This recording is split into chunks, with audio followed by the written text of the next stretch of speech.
So in the previous video, we saw our first applied optimization problem, where we were trying to maximize the amount of area that we could fence with a rectangular plot of land if we only had 120 feet of fence available to us. And even though it resulted in kind of a long video, hopefully I beat this to death enough that we learned some things that we can apply in this new problem, where we don't have fencing at all. In this case, instead of fencing land, we're going to be building a cardboard box, specifically a square-based cardboard box. So let's see how well I can draw in 3 dimensions.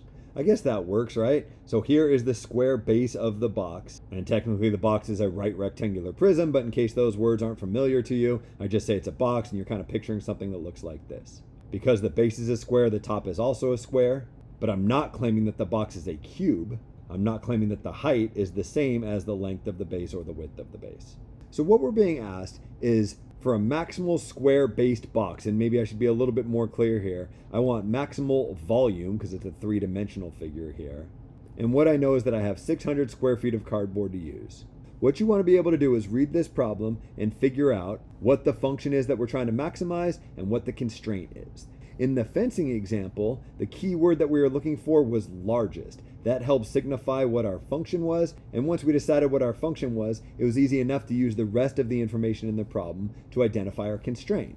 Largest was the key word last time. This time, the key word is maximal. We want maximal volume in this square-based box. What this first part is telling us is that the function that we want to optimize, in this case we want to maximize, is the volume of the box. What is the volume of a box? Well, since it's a right rectangular prism, the volume is just the length times the width times the height. So maybe in my picture, I can represent this as an L and this is a W and this is an H, in which case I would say that volume as a function of length, width, and height, 3 variables, is just L times W times H. You're like, oh man, this is already harder. I have 3 variables. Last time I only had 2 variables. Well, kind of. The fact that this is a square-based box means that the length and the width have to be the exact same in order for the base to be equal to a square. So I don't need to use different letters to represent those. I could say that the volume as a function of, I don't know, width and height, for example, is just W times H, because L and W must be the same in order for the base to be a square.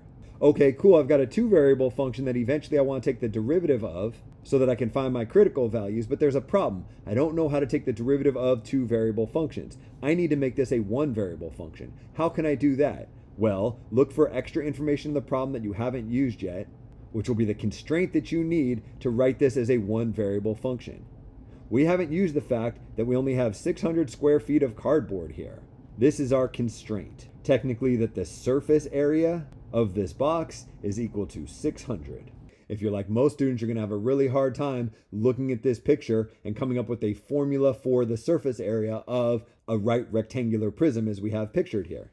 But maybe you imagine if you unfolded this box. Instead of drawing it in 3 dimensions, if I picture it in 2 dimensions, there's the base right there, and then I'd have a long side over here, and a long side over here, and a long side over here, and a long side down here. Can you kind of picture folding up each of these different flaps to form the box? But I'd still need to have the top. So I can put the top wherever I want, maybe over here. And maybe you could see that if you cut this all out and fold it along the crease lines, you'd be able to recreate this box. And if you can make that connection, then maybe we can come up with the surface area of this 3-dimensional box by considering the area of this 2-dimensional diagram. I've got 6 different regions, 2 squares and 4 non-square rectangles. The area of each of the different squares is just the length times the width, but remember the length is the same as the width, so it's really just the width times the width. In other words, width squared. And the area of each of these kind of long rectangles here, maybe I'll pick on this side, the right side of my box, for example, is just the height times the width. In other words, H times W. I know you might be thinking that this one down here should really be L times H, the height times the length, but remember the length is the same as the width, so I can represent this as the height times the width as well, and the height times the width as well, and the height times the width as well. What I'm saying is the surface area of this box is made up of these 6 different areas, 2 of those areas being W squared, and 4 of those areas being H times W. My constraint that the surface area is equal to 600 can be rewritten in terms of the variables of this problem by saying that 2W squared plus 4HW is equal to 600. I think for most students, getting this far is the hardest part. writing a function of two variables that represents the volume of this box, and then relating together those two variables using the constraint is not easy at all. I don't want this to turn into a geometry class, so if I asked you this exact same question on a quiz, I'd probably have to give you some hints. I don't even know exactly how I'd write those hints, but I don't want this part to cause the trouble, and I know from experience that this part right here is probably the hardest part. If you have trouble getting this far, that's fine, and we can talk about that more. But what I want to focus on in this video is, if you've gotten this far, can you finish the problem? If you've written the function in terms of two variables, and you have a constraint that relates together those two variables, do you know how to finish the problem? And if the answer is yes, that's fantastic. What you'd be thinking is, I wish this were just a one variable function because then I could take the derivative. It's not a one variable function, but if I could solve my constraint for one of the two variables, then I can substitute into this function to make it a one variable function. So I stare up at this constraint and I ask myself the question, which of these two letters, H or W, would I prefer to solve for? Solving for W would be really hard, right? Because there's a W squared and a W. But solving for H won't be that hard. To solve for H, just subtract 2W squared from both sides, and I got 4HW is equal to 600 minus 2W squared, and then divide both sides of the equation by 4W, and I get that H is equal to 600 minus 2W squared divided by 4W. I've written H in terms of W's. I can now come back up here and replace all the H's that I see with this expression that only involves W's. The volume, not as a function of width and height, but only as a function of width, is equal to W times W, in other words, W squared, times H, which is just 600 minus 2W squared divided by 4W. I have a one variable function that represents the volume. I want to optimize that function, so I need to look for a local maximum. To find a local maximum, I need to figure out critical values. To find critical values, I need to take the first derivative of this function. You could take the first derivative of it the way it's written right now, but it'll make your life a lot easier if you cancel out this W and one of these W's, maybe pull the 1/4 out in front, and then take the remaining W and distribute it through the numerator to get 600W minus 2W cubed. We're probably good at taking derivatives at this point, but I suspect most students would first get rid of the parentheses, so we'll take the 1/4 and distribute it through. 1/4 times 600W is 150W, and 1/4 times 2W cubed is 1/2 W cubed. I've rewritten this one variable function in a form that's more conducive to my calculus, so now taking the derivative is going to be really easy. The derivative of 150W is just 150. The derivative of 1/2 W cubed, I leave the 1/2 alone. I bring the 3 down in front. I subtract 1 from the exponent. I get 1/2 times 3W squared. In other words, V prime of W is equal to 150 minus 3/2 W squared. The reason I took the first derivative is because I'm looking for critical values. To find critical values, I take this first derivative, set it equal to 0. 150 minus 3/2 W squared is equal to 0, and solve this equation. One way to solve this equation is to add the 3/2 W squared over to the right side. So I got 150 is equal to 3/2 W squared. If I multiply both sides by 2 and divide by 3, I get 100 is equal to W squared. I take the square root of both sides of the equation, and I get W is equal to plus or minus the square root of 100. In other words, plus or minus 10. Technically, I have two critical values here, positive 10 and negative 10. However, like we saw in the last example, there's some implied endpoints in this problem. Just like I couldn't make the width less than 0 or the width greater than 60 because the length would be less than 0, I can't just make W whatever I want it to be equal to here. For one thing, the width can't be a negative number. That makes no sense at all. There's actually another endpoint that's not quite as obvious, but if I only have 600 square feet of cardboard to use, I can't use more than 300 on the top and the bottom. And if I use 300 up on the top and the bottom, W would be equal to the square root of 300. So W also can't be greater than the square root of 300. The implied endpoints in this problem are 0 and the square root of 300. And technically, since I'm looking for an absolute maximum, I should consider those endpoints. But as I told you, you'd never have to consider the endpoints. Your answer will always be the critical value. And maybe you're like, what do you mean the critical value? There's two critical values here, positive 10 and negative 10. Right, but one of them doesn't make any sense at all. Negative 10 doesn't make any sense in terms of width. The only critical value that makes sense is when the width is equal to 10. That's the only relevant solution that'll end up being the answer to our question.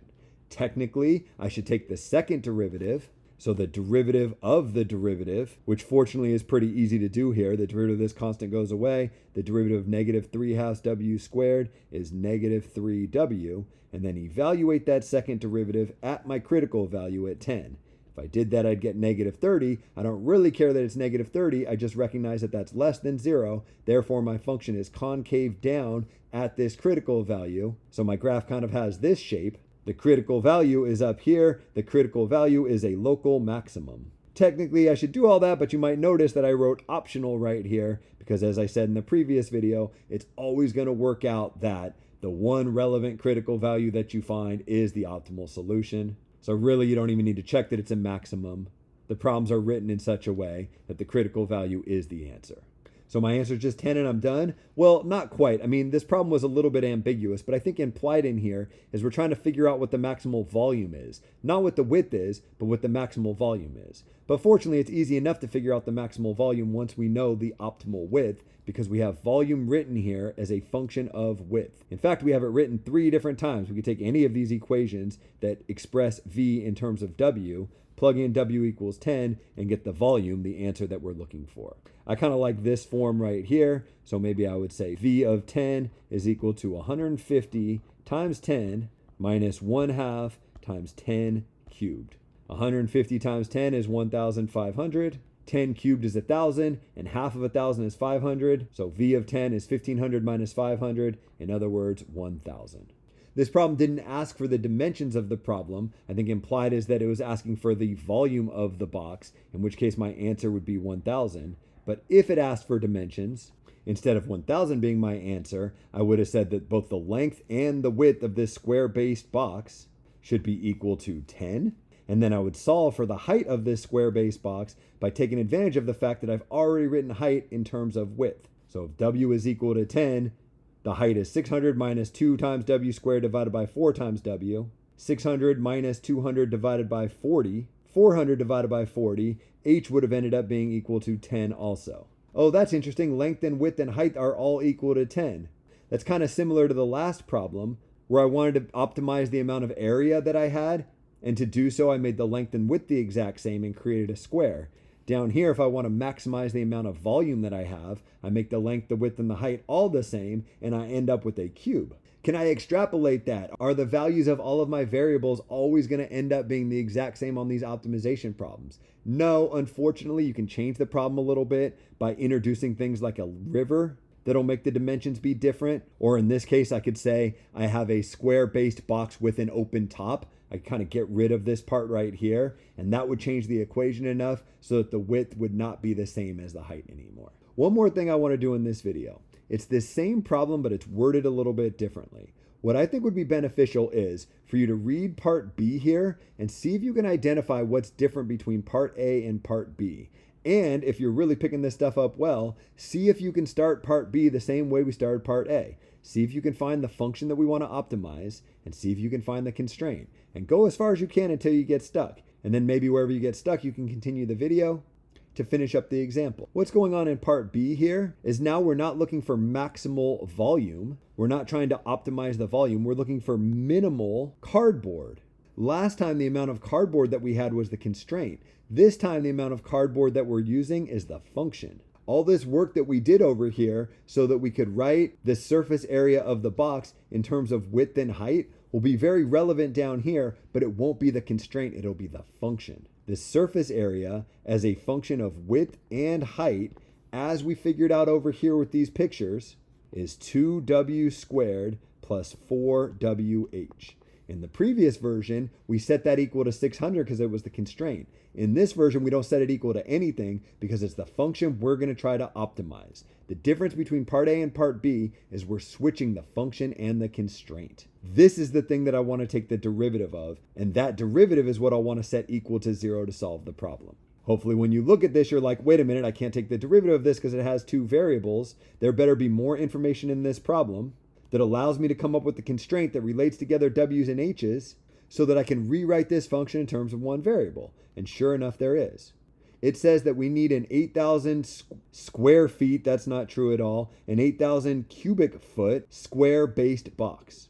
What our constraint is telling us is that the volume has to be equal to 8,000. As we figured out up here, the volume as a function of width and height is W times H, because remember, it's length times width times height, but length and width are the exact same. So length times width times height, in other words, W squared H, has to be equal to 8,000. We have the function that we're going to try to optimize, and we have our constraint. We'll solve the constraint for one of the two variables, plug that into the function, then we can take this first derivative to figure out our critical values. So we need to solve this equation for either of our two variables. It doesn't matter which one. I think it might make life a little bit easier to solve for H. So let's divide both sides by W squared. I get that H is equal to 8,000 divided by W squared. I take that expression for H and I plug it in over here so that I can write my function, not in terms of two variables, W's and H, but just in terms of one variable, the letter W. Instead of 2W squared plus 4WH, I'll write 2W squared plus 4W times, and then instead of H, I'm writing 8,000 divided by W squared. Start with a two variable function, use your constraint to rewrite it as a one variable function. When you get it as a one variable function, you're probably done with the hardest part of the problem. In most people's eyes, it's the setup that's harder than the actual calculus that you do.